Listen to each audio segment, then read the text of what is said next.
बता रहा हूँ, ध्यान से पढ़ो, ये क्वेश्चन मोस्ट इंपॉर्टेंट है, थोड़ा सा अलग हट करके है हमारा इसी टाइप का जैसा मैंने लास्ट टाइम में टाइप नंबर 2 करवाया था। और पढ़ने के बाद आप लोगों ने एक चेंजिंग करनी है इसमें, मैं वो चेंजिंग वाला पार्ट करा रहा हूँ और ये वाला पार्ट आप लोग खुद करोगे। आपने 4 मीटर की जगह लिखना है A मीटर और 9 की जगह लिखना है B और 6 मीटर की जगह लिखना है रूट AB। 4 की जगह A, 9 की जगह B और 6 की जगह रूट AB। चैप्टर 9 कर रहे हैं हम, क्वेश्चन नंबर 16 में रिप्लेस करना है आपको 4 की जगह A, 9 की जगह B और 6 की जगह रूट AB। क्वेश्चन में कह रहा है हमसे the angle of elevation, elevation बता चुका हूं, जब नीचे से ऊपर की तरफ देखते हैं तब बनता है angle. The angle of elevation of the top of a tower from 2 point at distance of 4 metre and 9 metre from the base of the tower. Figure हमारी यही है, सॉल्व कर रहे हैं हम।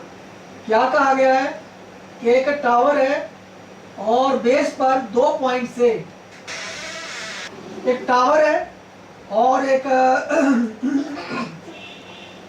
टावर है, बेस पर 2 पॉइंट है, यहां से एंगल ऑफ एलिवेशन कॉम्प्लीमेंट्री है, कॉम्प्लीमेंट्री है, यानी तो ये दोनों एंगल कॉम्प्लीमेंट्री में है।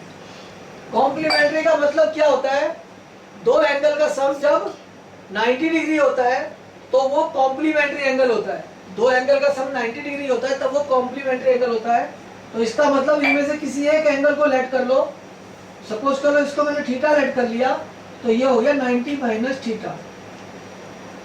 तो एक एंगल को अगर थीटा माना, सपोज कर लो, समझाता हूं, जैसे एक एंगल एक्स है एक एंगल वाई है, दोनों मिलके 90 का हुआ। अगर इसको मैंने थीटा लेट मान कर लिया, एक्स को थीटा मान लिया, तो वाई की वैल्यू निकालनी है, तो वाई क्या होगा 90 माइनस थीटा। तो एक्स वाई दो एंगल हो और दोनों का सम 90 डिग्री है, तो एक एंगल थीटा है तो दूसरा एंगल 90 माइनस थीटा होगा, ये हो गया। ठीक है, आपसे क्वेश्चन में क्या कहा गया है कि इस हाइट को प्रूफ करके दिखाना है आपको, इस हाइट को प्रूफ करके दिखाना है आपको।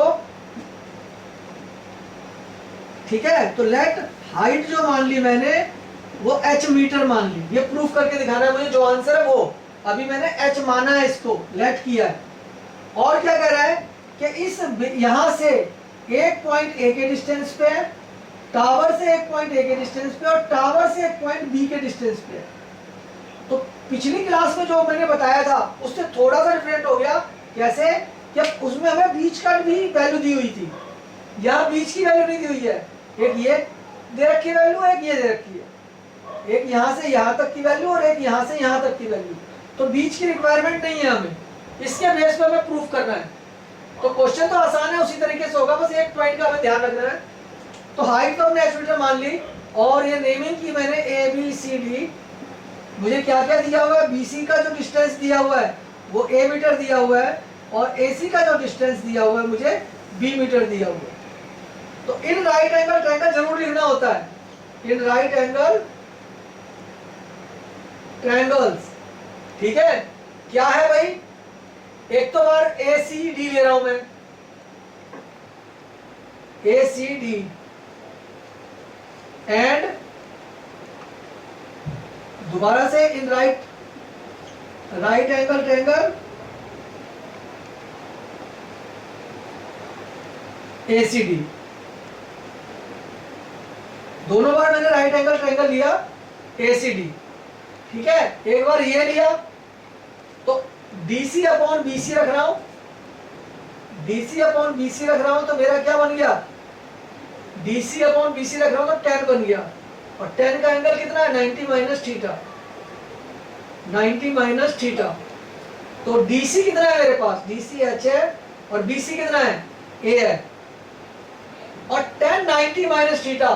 ध्यान रखो कॉम्प्लीमेंट्री एंगल में 90 में से अगर माइनस किया जाता है तो पेयर का हिसाब किताब दूसरा है, वो ध्यान रख लो।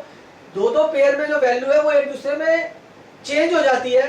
जैसे साइन का कॉस बनता है, कॉस का साइन बनता है, साइन का कॉस, कॉस का साइन, टेन का कॉट बनता है, कॉट का टेन बनता है। टेन और कॉट का पेयर है, साइन और कॉस का पेयर है, और सेक और कॉसेक का पेयर है। अगर 90 माइनस थीटा हो तो 90 और माइनस थीटा हटा देते हैं तो वो अपने पेयर में चेंज हो जाता है। तो अभी मैं फिर से बता रहा हूँ, साइन कॉस का पेयर होता है। अगर साइन 90 माइनस थीटा हो तो कॉस थीटा बनेगा, कॉस 90 माइनस थीटा हो तो साइन थीटा बनेगा, टेन 90 माइनस थीटा हो तो कॉट बनेगा, और कॉट 90 माइनस थीटा हो तो टेन बनेगा। सेक 90 माइनस थीटा हो तो कॉसेक बनेगा, और कॉसेक 90 माइनस थीटा हो तो सेक बनेगा। तो बताने की जरूरत नहीं है, टेन है तो ये क्या बन गया, कॉट थीटा बन गया। ये एक इक्वेशन हो गई मेरी। और यहाँ पे आते हैं हम दोबारा। अब इस ट्रायंगल को लिया एसीडी, थोड़ी सी गलती की है मैंने। पहले मैंने कौन सा ले लिया ट्रायंगल, बीसीडी। यहाँ पे ट्रायंगल बीसीडी लिया है, मैंने बीसीडी के बेस पे काम किया, बीसीडी के बेस पे काम किया ये। अब मैं ट्रायंगल ले रहा हूँ एसीडी। एसीडी, एसीडी में एंगल थीटा है, बीसीडी में एंगल 90 माइनस थीटा था, इसलिए 90 माइनस थीटा लिया था, बीसीडी ट्रायंगल था। अब एसीडी है, एसीबीडी में थीटा है, काम वही कर रहे हैं, बीसी अपॉन एसी, जो कि बन गया 10, अब की बार 10 थीटा बना, इसमें 90 माइनस थीटा बना था। एच अपॉन एसी, यहां से यहां तक की लेंथ कितनी है, बी, और tan थीटा का tan थीटा रह गया। ये दूसरी इक्वेशन हो गई। ये क्वेश्चन इंपॉर्टेंट इसलिए है कि इस क्वेश्चन में हम क्या करते हैं, दोनों इक्वेशन को मल्टीप्लाई करते हैं, दोनों इक्वेशन को मल्टीप्लाई करते हैं, ध्यान रखना, मल्टीप्लाई इक्वेशन 1 और 2, ठीक है। तो जब मल्टीप्लाई करें तो लेफ्ट का लेफ्ट में मल्टीप्लाई होगा, राइट का राइट में मल्टीप्लाई होगा। तो लेफ्ट में क्या किया है, लेफ्ट में h और a है, h अपॉन b है, ये दोनों मल्टीप्लाई हो गए, और राइट में cot थीटा और इंटू tan थीटा। यहाँ पे h को h से किया h का स्क्वायर, और a को b से किया ab। cot की वैल्यू होती है cos theta upon sin theta, और tan की वैल्यू होती है sin theta upon cos theta. sin से sin कैंसिल, cos से cos cancel, h square ab equal to 1, और क्रॉस मल्टीप्लाई किया तो ये हो गया आंसर ए बी, और h की अब वैल्यू निकाल रहा हूं तो रूट ए बी आ गई। मुझे यही प्रूफ करके दिखाना था कि हाइट इसकी रूट ए बी होगी, प्रूफ करके दिखाओ। तो प्रूव्ड, हाइट जो है इस क्वेश्चन में, हाइट जो है मेरी रूट ए बी है। तो मैंने तो ये ए और बी करके चेंज करके दिखाया है आपके सामने। आपके पास जो क्वेश्चन है, ये पार्ट 4 है और ये 9 है, ये 4 है, ये 9 है, और ये हाइट 6 प्रूफ करके दिखानी है आपको, हाइट 6 प्रूफ करके दिखानी है। बिल्कुल इसी पैटर्न पे आप क्वेश्चन में वैल्यू चेंज करके जब करोगे तो आपका आंसर आ जाएगा। ये पेपर बोर्ड में एक दो बार क्वेश्चन आया हुआ है, एक बार यहाँ पर रूट ए भी था, और एक बार क्वेश्चन जब आया तो यहाँ की वैल्यू एम रखी है, यहाँ की वैल्यू एन रखी है, और इसको रूट एम एन निकालना था। तो 2 बार बोर्ड में पेपर में क्वेश्चन आ चुका है ये, इसलिए इंपॉर्टेंट बनता है। सिर्फ इंपॉर्टेंट बनने के 2 रीजन है, एक कॉम्प्लीमेंट्री एंगल दिया हुआ है, और दूसरा इस में ये ध्यान रखना है कि ये दोनों इक्वेशन को हमें मल्टीप्लाई ही करना है, तभी आंसर आएगा, अदरवाइज हमारा आंसर नहीं आएगा।